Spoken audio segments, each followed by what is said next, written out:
Well, good morning, everybody. Starting off in the grow room again this time. I'm going to try my hand at pruning the peppers, something I've never done before. Some of them are ready to prune, some aren't. I'll explain that in a minute.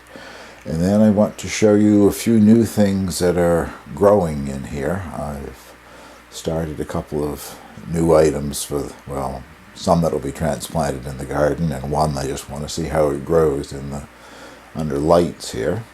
And then going to move on to end the video. I'm making vegetarian chili for dinner this evening. So it's a little bit on how I make my vegetarian chili. Anyway, let's have a look at those peppers. Before I do the actual pruning, I thought I'd give you a look at, I think this is about the best example, but it's on several of the different kinds of, 3 different kinds of chilies that I'm growing. This is a cayenne. And I think that's in focus. If you can see the little round things just in here, those are blossom buds that are actually starting to form. So I guess that definitely makes it time to do some pruning. I don't want them blooming. So we'll move on, and I'll show you one that I can show you a better idea of what I'm doing when I say I'm pruning. This shot should give you a better idea of what I mean by some are ready to prune and others aren't. Those 4 grow bags with the number 20 on them, 2 behind and 2 out front, those are all Thai chilies, and you would think that the growth would be identical. They've all been grown at the different, same kinds of soil and same water, same nutrients given to them, and also the seeds came out of the same Thai chili, so there shouldn't be anything different genetically. However, the 2 in front are much larger than the 2 in back. The 2 in back were the ones that were fairly yellow, and since I've transplanted them into these bags, they've got a much darker green. Probably still looking quite yellow to you under these grow lights. They really distort the color. But anyway, I'm going to try pruning right now one of the front ones, and I won't make you watch all of my pruning here, so I will only show one, and then I'll go off and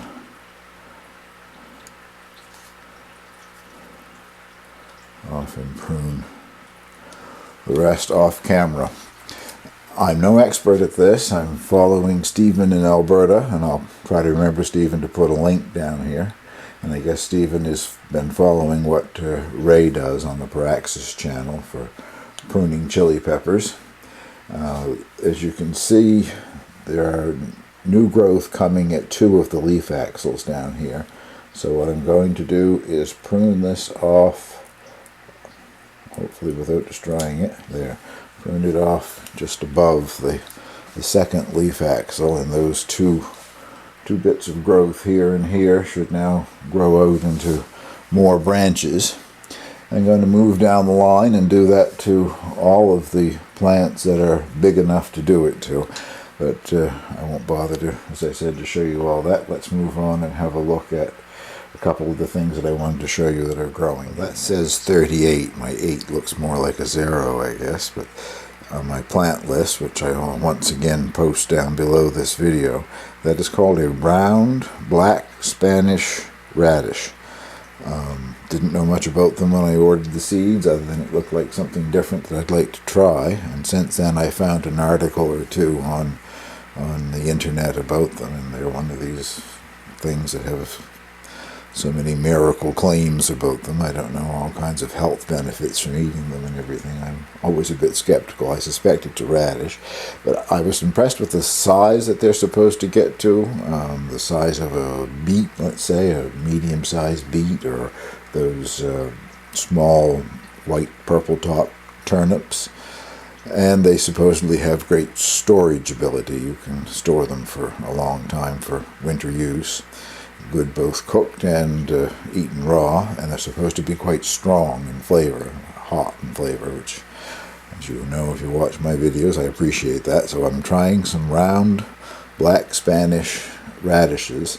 I put 3 seeds in that grow bag, and all 3 germinated. I've clipped 2 of them off because there definitely won't be room for more than 1 in the grow bag if it works at all.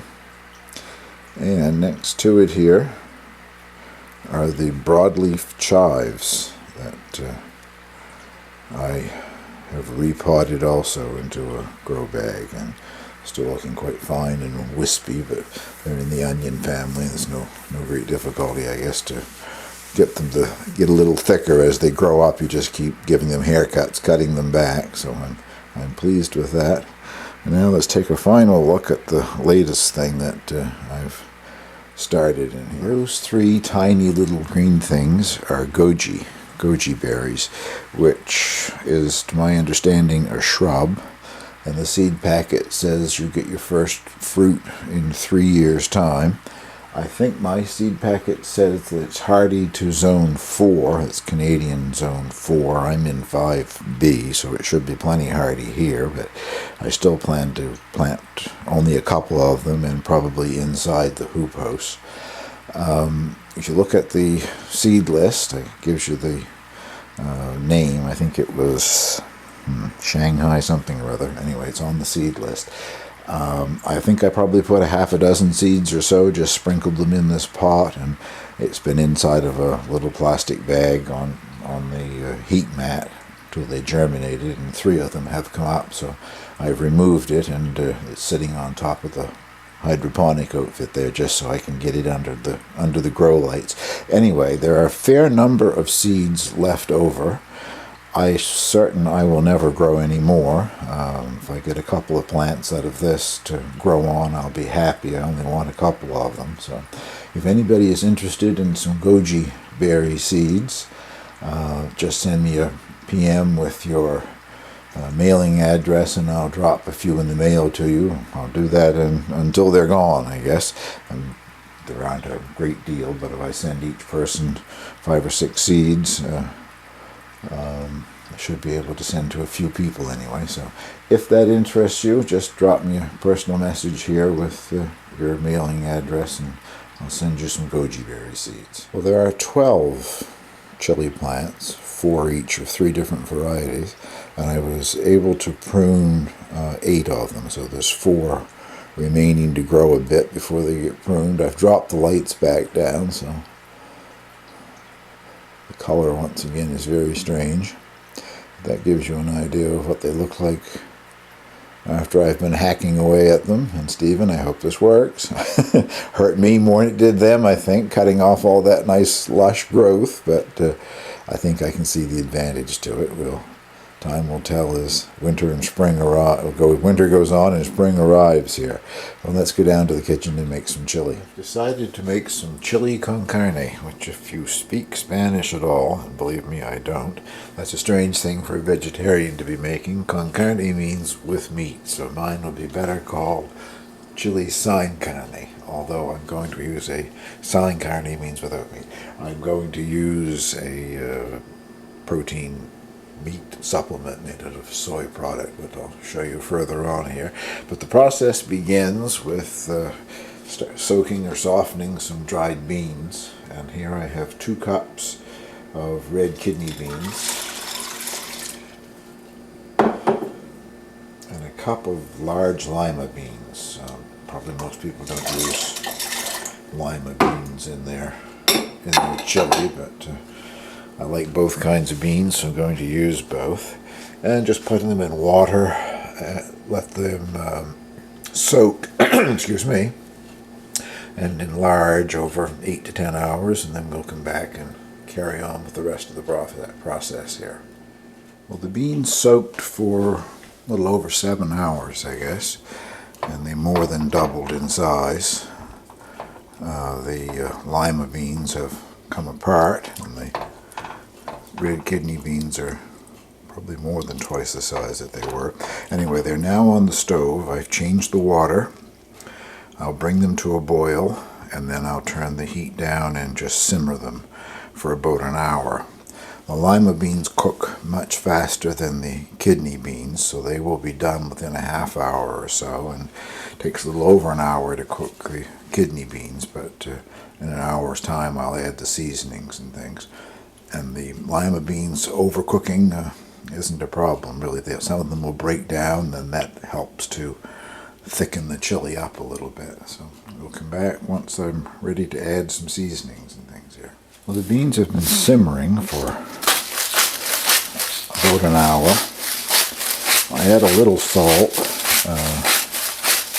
My taste beans require quite a bit of salt, but I won't add an awful lot yet because the other seasoning that I'm about to add has salt already in it, so I want to be a little cautious on the salt.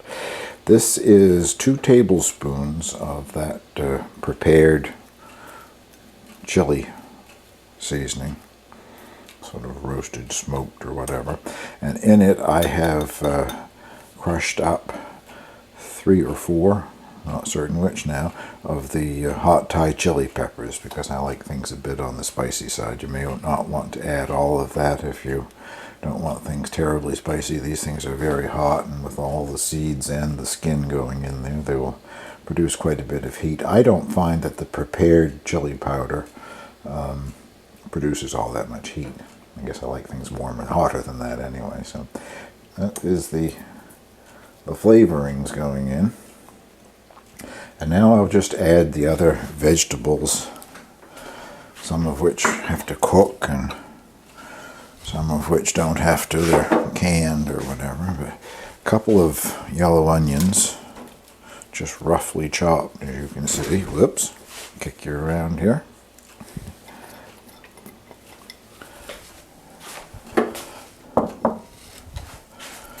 3 or 4 stalks of celery with the leaves on the top there.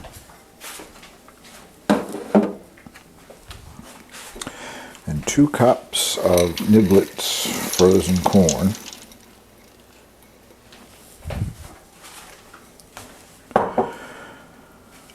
And a can, this is a 28 ounce can of, these are San Maranzo, they're an Italian tomato.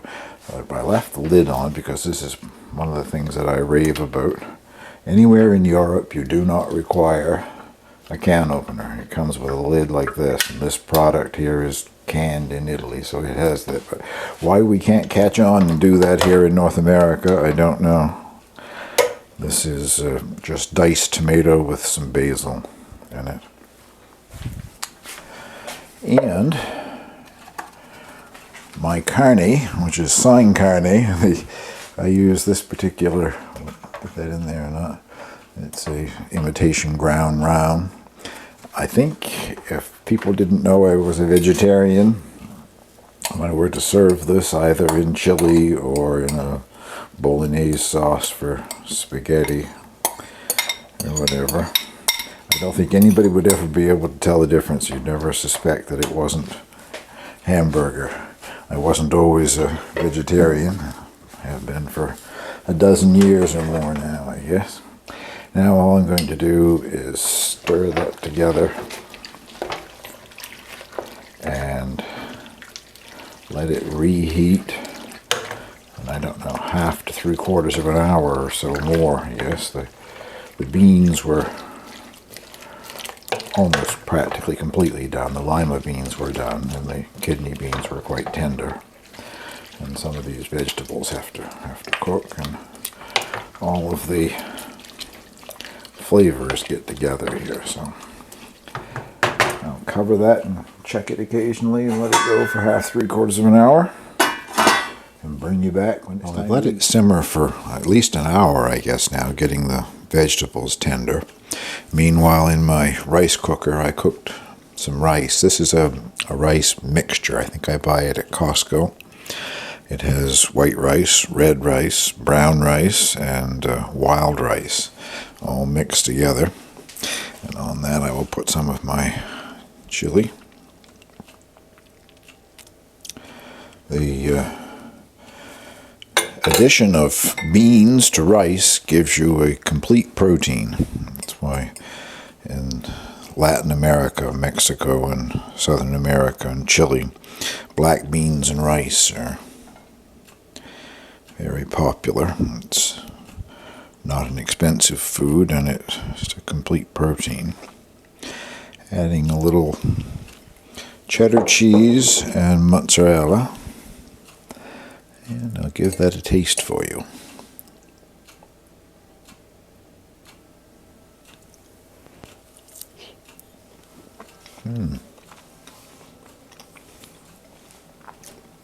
You know, nice and spicy, but that's what I like. Well, I hope you'll give this a try, and thank you very much for watching.